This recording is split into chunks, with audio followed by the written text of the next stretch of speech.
Today, we're making venison, root beer molasses, butternut squash bark, charred sprout leaves from Volt Inc. by Bryan Voltaggio and Michael Voltaggio. They're brothers, chefs, and restaurateurs. They've had their own TV show and competed in the same season of Top Chef, where Michael won and Bryan was the runner-up. They've also opened multiple restaurants and have both been nominated for James Beard Awards. Volt Inc. is their recipes and stories come to life through food. There are multiple components for this dish. We start with the butternut squash. First, cut the tops and bottoms off.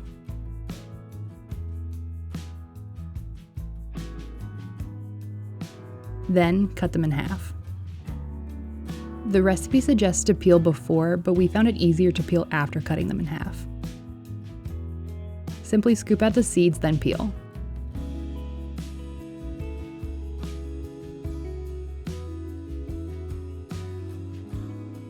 Once the squash are peeled, reserve the bottom cavities as these are used later in the dish.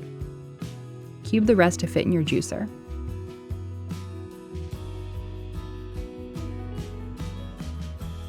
While the recipe calls for only 2 squash, we chose to use 3 to make sure we had enough juice because the recipe does call for a masticating vegetable juicer, which has a much higher yield.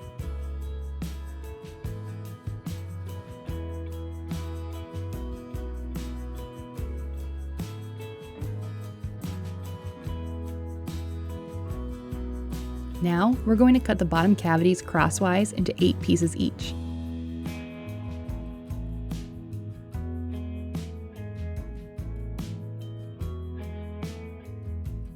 Trim these pieces with a peeler or a paring knife to make them smoother, then set aside for now. Juice the diced squash until you have at least 550 grams of juice. We go a little over just to be sure.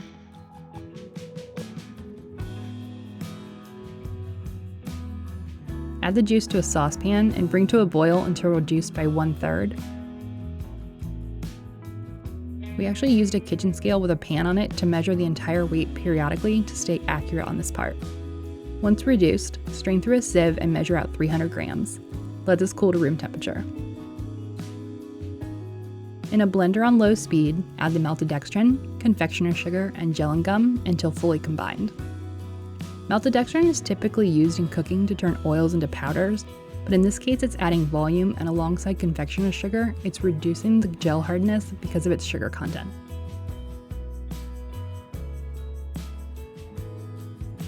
Pour this mixture into a saucepan, bring to a boil, and then remove from heat and let cool completely.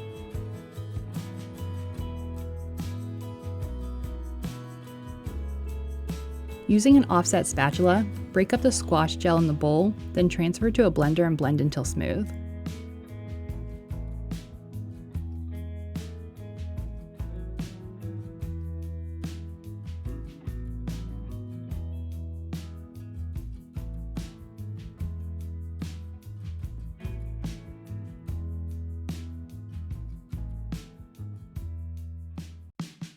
Spread the gel puree onto silicone mats over dehydrator trays in a very thin layer. If it's not thin enough, it can become very gummy. Place the trays in the dehydrator until fully dry. This takes about 8 hours.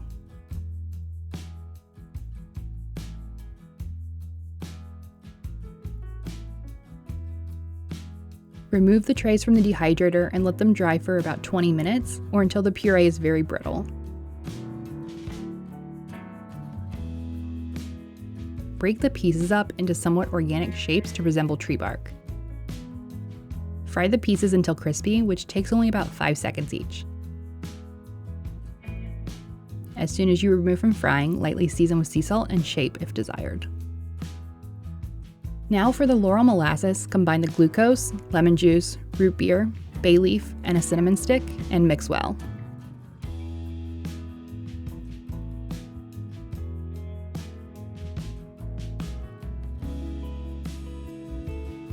Transfer to a shallow heat-proof container and place in the dehydrator until it becomes a very thick, viscous syrup.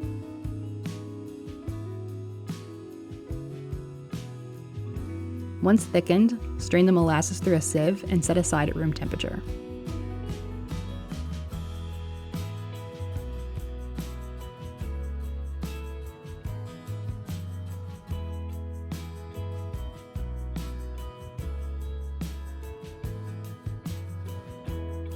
For the butternut squash hooks, vacuum seal the hooks with olive oil, sea salt, and a cinnamon stick.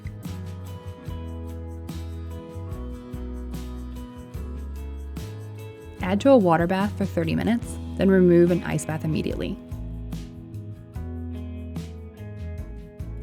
When ready to finish, place them on a sheet pan and broil until they start to caramelize.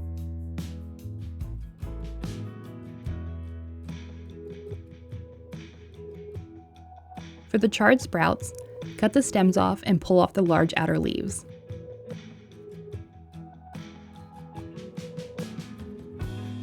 Then, in a heavily salted pot of water, blanch the leaves for about 10 seconds or until they're bright green. Transfer to an ice bath and let cool. Once cooled, pat dry with paper towels. When ready to cook, heat the butter and a cinnamon stick in a skillet and cook the leaves until browned on both sides.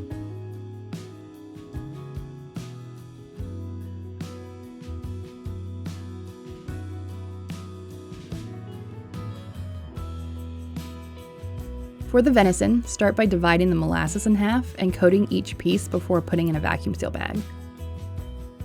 It may be hard to coat the venison because the molasses is so thick, but once vacuum sealed, it will distribute evenly. Then sous vide at 133 degrees Fahrenheit. After an hour, remove from the water bath. Unlike most times you sous vide, this will not be seared. Simply remove from the bag and cut into portions for plating.